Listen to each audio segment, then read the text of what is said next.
Hello duelists, Rusmero here, and it's time to Rush Duel! So here we have the Yugioh Rush Duel Starter Deck Set Yuga versus Luke, with Yuga on the left with 7th Road Magician there, and Luke on the right with Dragears. So since this is the very first Yugioh Rush Duel product, I guess usually I skip this part, but why don't I just show you guys what the box looks like all around. And here is the back with 7th Road Witch, an exclusive card that you will get a promo by buying this set. And here we have the deck list for the Yuga deck as well as for the Luke deck. They gave me some pretty cool stuff in the mail as well. I guess like as a bonus for buying this set, you also get 2 foldable plastic deck boxes, one for Yuga and one for Luke. So we're gonna take a look at how these things look later as well. Now let's open this thing up and prepare to embark on a new road. So let's see here. Okay. Alright, so I'm just gonna put the box aside for now, and here is our promo of 7th Road Witch in a rarity that they call Super Rare Parallel. And oh, I see! Okay, you know what, let me just open this and take her out first. Here it is, guys, the very first Rush Duel card I'm opening on my channel. This is such an incredible moment right now. I am totally not sure how to feel. First of all, so you guys will see that it has the new Rush Duel, a template which kind of involves like bigger symbols. The levels are changed to a number instead of showing out all the stars so that it's easier to understand. The attack and defense is bigger as well, and the text generally is bigger all around and easier to read.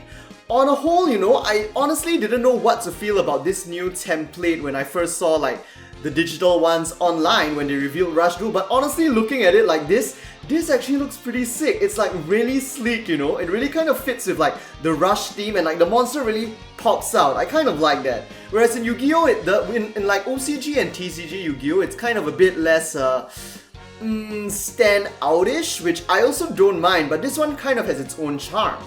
And on the back, it has the usual card back as the Yu-Gi-Oh! OCG and TCG. However, on the bottom right is the logo for Rush Duel format instead of the usual Yu-Gi-Oh! Logo, so this way you won't be able to confuse your cards. Although, actually it's still probably quite easy to confuse them because this is such a small logo over here. So here we have 7th Road Witch, the kind of obligatory witch counterpart to Yuga's Ace 7th Road Magician. By sending one card in your hand to the grave, you can special summon one level 7 or higher dark attribute spellcaster monster from your hand face up. And if you summon 7th Road Magician using this effect, this monster gains 400 attack until the end of the turn. So very nice synergy with 7th Road there, avoiding the whole like tribute cost. But although it's not stated in the card text itself, all monster effects in Rush Duel are limited by card name once per turn. So you can only use 7th Road Witch's effect once per turn, even if you have multiple copies of her on the board. Then you can only trigger one of them. So let's put her aside for now. What we have here, I believe, are the dual mats. Yes, they are. And so first we have the one for Yuga, looking pretty sick, honestly. Like, I actually really like how they differentiate the different zones by using different colors. That is honestly, I mean, not exactly necessary, but it's really helpful and nice to look at as well. And here we have the one for Luke in blue.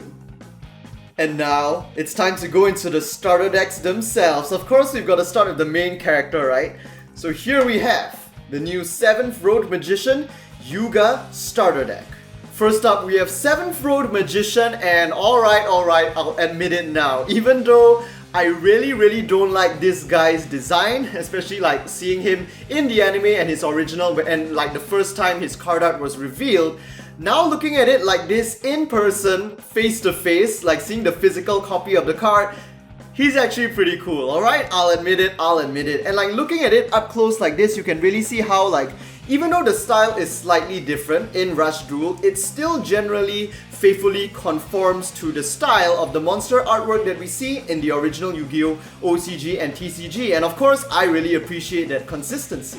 By sending the top card of your deck to the grave, this monster's attack increases by 300 for each monster attribute in your grave until the end of the turn. So really exploiting the 6 different attributes in Yu-Gi-Oh! That's why he's a 7th Road Magician, and I don't know, man, I just really love how like the very first deck in this format ties into like aura, kind of plays with every single attribute in Yu-Gi-Oh, which is just pretty cool, you know, all those elements. So we've only got one copy of 7th Road, of course. Here we've got a rare, the Wind User Torne. This is a level 6 monster. By sending one card from your hand to the grave, change the battle position of one of your opponent's monsters. So you guys can, for those of you guys who are unfamiliar, you can think of Rush Duel as kind of going back to the original dual monster. So that's why there are a lot of basic effects like this that are going to be pretty powerful. So we've got 3 of that, and only the first copy is rare. Now we have the Magic Swordsman Ansara, or it could be interpreted as the Demon Swordsman Ansara as well, which seems to fit his design a bit more. And he's a full 2k attacker with only 500 defense, so probably the offensive level 6, kind of like the Summon Skull of this deck, I would think. 1, 2, 3 copies, he's fire attribute. Next we have Hydro Magician, water attribute. This is a level 5, less attack power than Ansara, but a bit more balanced in terms of defense, so that's 3 copies of that. Dark Sorcerer, dark attribute, is our level 4 with 1500 attack but 0 defense. Yes, in Rush Duel they are adjusting the values for the monster stats, so 1500 attack is actually the max attack power that a level 4 monster can get within the Rush Duel format. So we've got 3 commons of that. Now our next rare is going to be Mystic Dealer, a water attribute, level 3, 1000 attack, 0 defense. By sending one spellcaster monster from your hand to the grave, draw 1 card. So very, very powerful card within this deck, just allowing you to switch out your cards. So again, the first one is rare, but the remaining 2 are only commons. Next we have the Magic Beast Wolfram. I think that's kind of like wolf and flame kind of being combined into a single word. So level 3, not a very strong card, just probably will be taken out eventually, but it's such a shame because his design is so cool though, especially compared to the other monsters. And then Wind Attribute, Spell Archer. Okay, this guy's even weaker. Okay. Next we have Luminous Shaman, a light attribute with only 500 attack and 0 defense, it's level 2.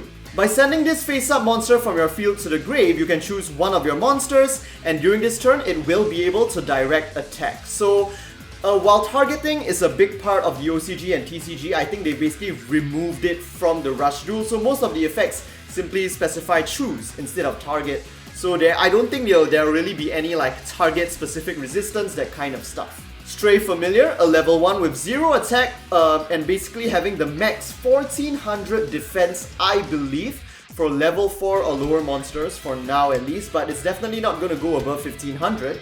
And now moving on to spells, and the artwork for the spells and traps are really good, I gotta say. Blessing of the Wind Spirit, by sending one card in your hand to the grave, you can choose one face-up spellcaster monster on your field. Its attack power increases by 1000 until the end of the turn. So pretty nice offensive support there. We've got 3, allowing you to beat down stuff like Blue Eyes. And next we have Magical Stream. If you have a face-up spellcaster monster on your field, you can destroy one of your opponent's spell or trap cards. So getting rid of those set traps.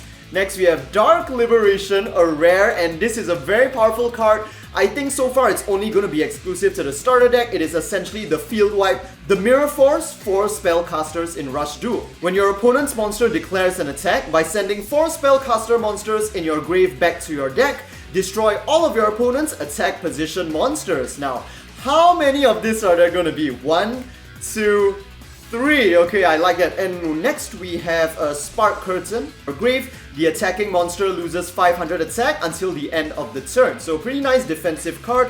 1, 2, and 3 again.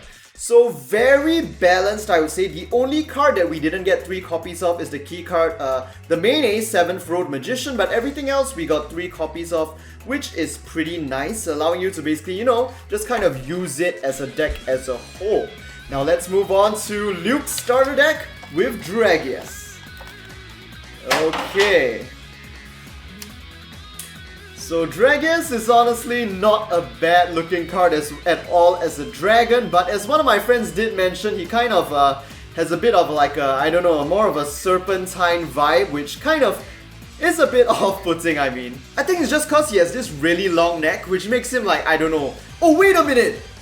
Isn't that kind of like a reference to the original art of Blue Eyes White Dragon as well? Like this pose with this whole long neck, like looking towards the left sort of thing. Oh my god, I just realized that. Now this guy is a beast in Rush Duel, honestly, with 2500 attack, starting off as the wall for the main character, the rival to overcome.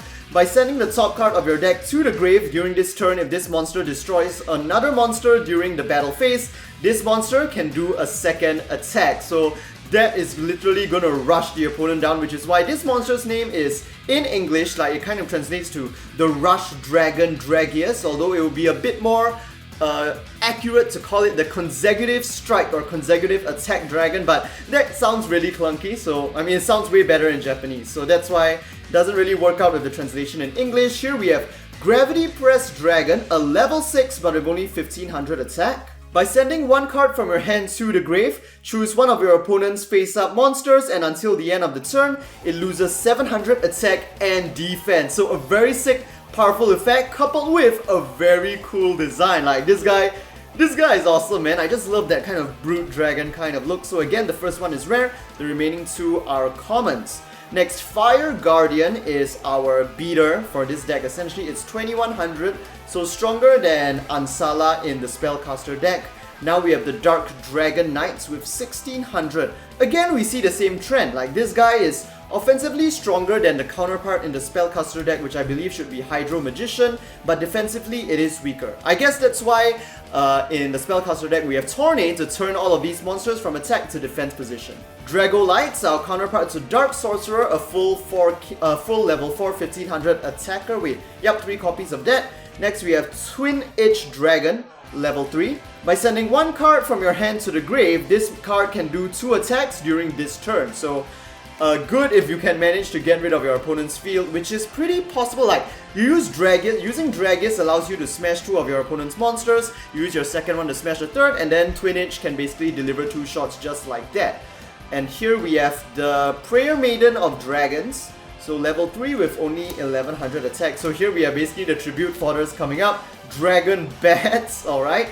The equivalent to Spell Archer, I believe. The attributes are a bit more limited here. Now we have Phoenix Dragon, quite a powerful card, level 2 with 500 attack and defense. I honestly prefer this one to Luminary Shaman. By sending one card in your hand to the grave, you can add one level 5 or higher dragon monster from your grave back to your hand. And like having that kind of like recycling from the grave is honestly going to be very powerful for this Dragears deck. Especially because, I mean, high-level monsters are so big in the game right now, especially considering you can bring them out in a single turn. Now we have this tiny, we could call it Petite Draco or Little Draco, but essentially the name means that it's small enough to fit on your hand. It's our 1400 Defender for level 1. Now we have Dragonic Pressure, a rare spell that's going to be our field wipe for dragons. By sending 3 dragon monsters from your hand to the grave, destroy all monsters on your field, and if this effect destroyed any monsters at all, you can special summon one level 4 or lower dragon monster from your grave in face-up defense position. So I really like it. Like, even though the cost is high, you are essentially black holing while being able to retrieve the advantage with one monster on your field, so that's really powerful. Oh, Dragon Ruler, here we go! Heat Flare of the Fire Dragon. If you have a face-up dragon monster on your field, you can destroy one of your opponent's spell traps. So it looks like we've got the equivalent of this in Spellcasters as well, our basic MST essentially. Dragon Encounts. When your opponent summons or special summons a monster, you can special summon one dragon monster from your hand face up, and this is so... I don't know, man, it just feels kind of unfair right now, because first you can use Phoenix Dragon to search out, to retrieve or recycle your high level dragons, and then you can bring them out for free with this trap. It's kind of a bit unbalanced, I feel, with that effect over there. Dragonic Counter Attack. When a dragon on your field is destroyed by your opponent in battle, you can send one card from your hand to the grave, destroy one of your opponent's monsters. So pretty nice. I like how both decks kind of have a very distinct personality right now in terms of the different effects that they have access to, and really looking forward to see how both this Dragon and Spellcaster deck will continue to grow and develop with the very first booster. So with that, those are the first 2 starter decks in the Yugioh Rush Duel format. Okay, so here we have the bonus deck cases. So here's the one first for Yuga and 7th Road Magician. Honestly, I think it looks really good. The plastic feel and looks really nice as well. It's kind of like glossy and shiny, but unfortunately when you're holding it, it's just kind of a bit flimsy, but I think that's kind of to be expected from these kind of like free plastic deck cases. Here's the one for Luke and Dragears, looking really awesome. And I don't know, man, I just really like the distinction between the two main characters as being red and blue as well. It's just really cool. So you might be better off using one of your own deck cases, but these are quite nice to look at, and I kind of like how, like, instead of being cubic, the top fold is actually more of like a pouch kind of fold over, and that makes it look kind of more sleek and rush-like. So that'll be all for this starter deck set opening. As usual, if you enjoyed this video, do give it a like. Let me know what you guys think about these brand new Rush Duel cards and format in the comment section down below. And don't forget to subscribe for more Yu-Gi-Oh! OCG and Rush Duel product openings on the day of release, or for Rush Duel at least close to the day of release. And our next release is going to be the first Rush Duel booster, the High Speed Rush Road, which should arrive next week. And if Amazon is gonna be as fast as they did for these starter decks that I got just today, you can expect me to open that new booster by the end of Monday as well. So for those of you guys who want to see that, make sure you guys are subscribed, and I hope to see you guys in the next Rush Duel video. Our chance encounter brought color deep into my life. I will shelter you, protect you with this bond.